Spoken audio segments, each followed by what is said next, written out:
மக்களவை தேர்தல் முடிவுகள் வெளியாகும் முன்னே அதிமுக உடைந்தது. செங்கோட்டையன் அவர்களுக்கு ஆதரவு தெரிவிக்கும் விதமாக மாவட்ட செயலாளர்கள் மற்றும் நிர்வாகிகள், மாஜி அமைச்சர்கள் தற்பொழுது பெரும்பான்மையினோர் எடப்பாடி பழனிசாமியை விட்டு செங்கோட்டையனுக்கு ஆதரவு தெரிவித்திருப்பது மிகப்பெரிய அளவில் அதிமுகவில் பேசும் பொருளாக மாறியிருக்கிறது.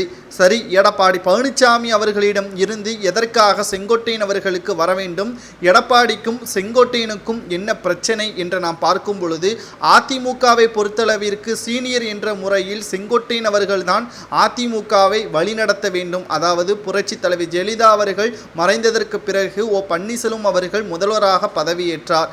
ஆனால் சசிகலா அவர்கள் முதல்வர் பதவியே பன்னீர்செல்வம் அவர்கள் ராஜினாமா செய்ய வேண்டும் என்று வலியுறுத்திய பிறகு அந்த பதவி நேரடியாக செங்கோட்டையன் அவர்களுக்குத்தான் வர வேண்டும் என்று பலரும் எதிர்பார்த்தார்கள். ஏன் கூவத்தூரில் கூடிய ஒட்டுமொத்த எம்எல்ஏக்கள் கூட்டமும் செங்கோட்டையன் அவர்களை தான் மனதில் வைத்திருப்பார்கள்.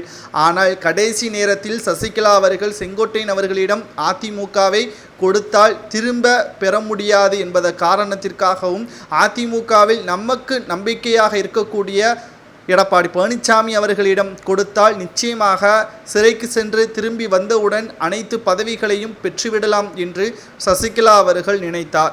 ஆனால் சசிகலா அவர்கள் சிறைக்கு செல்வதற்கு முன்பாகவே அனைத்து பதவிகளில் இருந்தும் சசிகலாவையும் டிடிவி தினகரனையும் கட்சியிலிருந்து நீக்கி அதிமுகவை தன் வசப்படுத்தினார்.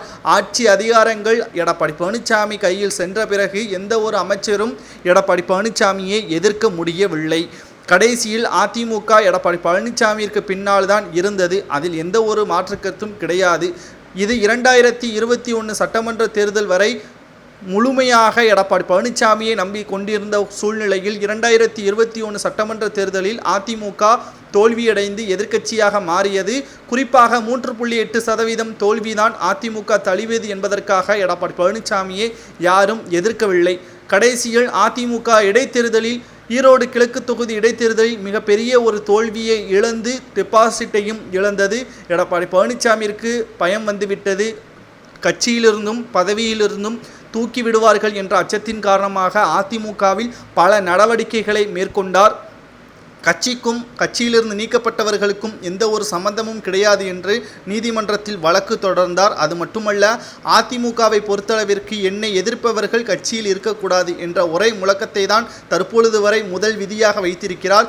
இந்த சூழ்நிலையில் அதிமுக மக்களவைத் தேர்தல் முடிந்த மறுநாளே கட்சி தோல்விக்கு அதிமுகவின் தலைமையின் மீது விசுவாசம் இல்லாத காரணத்தினால் தோல்வி அடைந்தது என்று கூறியதற்காகத்தான் தற்பொழுது எடப்பாடி பழனிசாமியை எதிர்க்க ஆரம்பித்திருக்கிறார்கள்.